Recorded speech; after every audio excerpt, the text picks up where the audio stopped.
Assalamualaikum warahmatullahi wabarakatuh. Jumpa lagi di channel Bina SMK.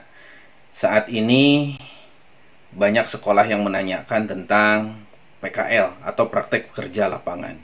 Bersyukur sudah terbit Permen 50 tahun 2020 tentang praktek kerja lapangan, sehingga memudahkan sekolah untuk memahami dan mengimplementasikannya. Selamat menyaksikan. Permendikbud nomor 50 tahun 2020 tentang PKL terdiri dari 3 bab dan 17 pasal.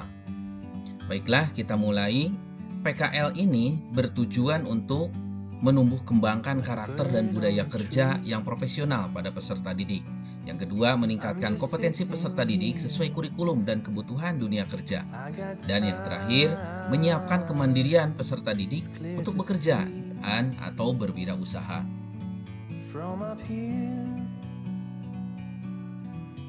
Praktek kerja lapangan atau PKL merupakan program pembelajaran bagi peserta didik SMK.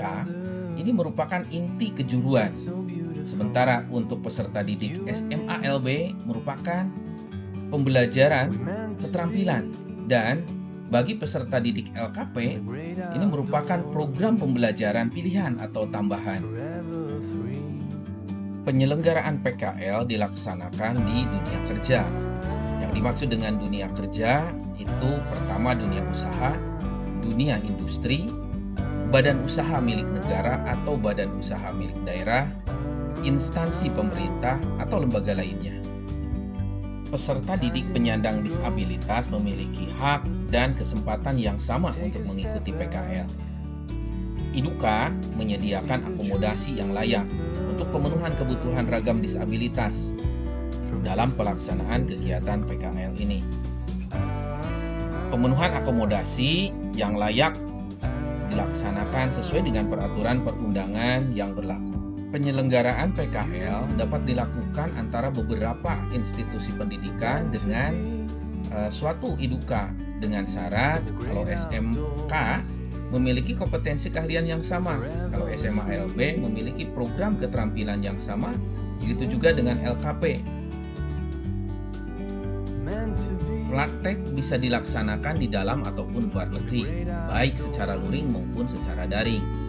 Dalam hal dilakukan secara luring, peserta PKL melaksanakan pembelajarannya langsung di dunia kerja. Sementara jika dilaksanakan secara daring, ini diperuntukkan bagi kompetensi keahlian yang berbasis teknologi informasi dan komunikasi, serta dilaksanakan dalam keadaan tertentu. Yang dimaksud dalam keadaan tertentu di sini yaitu pertama bencana alam, bencana non-alam, atau karena kondisi geografis. Pelaksanaan PKL secara daring, sebagaimana tadi disebutkan, dilakukan setelah mendapat persetujuan tertulis dari dunia kerja.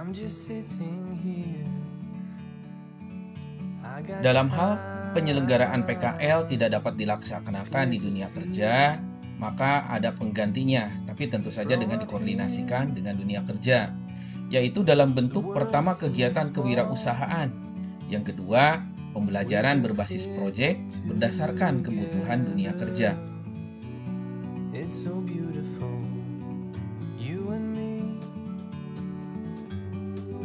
PKL dilaksanakan melalui 4 tahapan, yaitu perencanaan, pelaksanaan, penilaian, dan monitoring.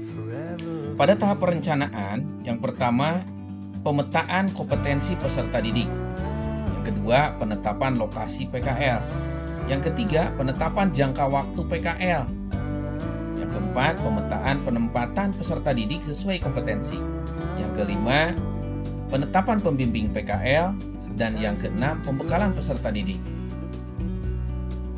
Semuanya itu disusun dalam dokumen perencanaan PKL. Ada 3 tahapan dalam pelaksanaan PKL. Yang pertama, penempatan peserta didik di dunia kerja sesuai kompetensinya. Yang kedua, praktik kerja. Dan yang terakhir, mentoring oleh pembimbing PKL dari dunia kerja atau dari IDUKA. Penilaian praktek kerja lapangan dilakukan oleh pembimbing PKL dari IDUKA. Dan aspek-aspek yang dinilainya dari peserta didik yaitu yang pertama sikap, kerjanya, yang kedua pengetahuan, dan yang ketiga keterampilan.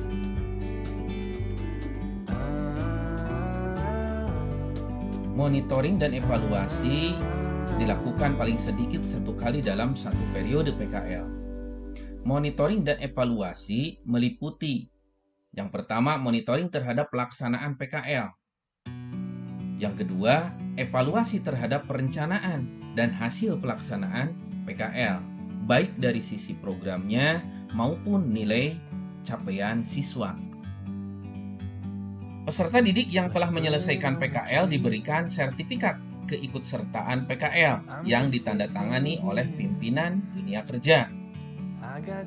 Peserta didik juga dapat diberikan sertifikat kompetensi keahlian dari lembaga sertifikasi yang terakreditasi sesuai perundang-undangan.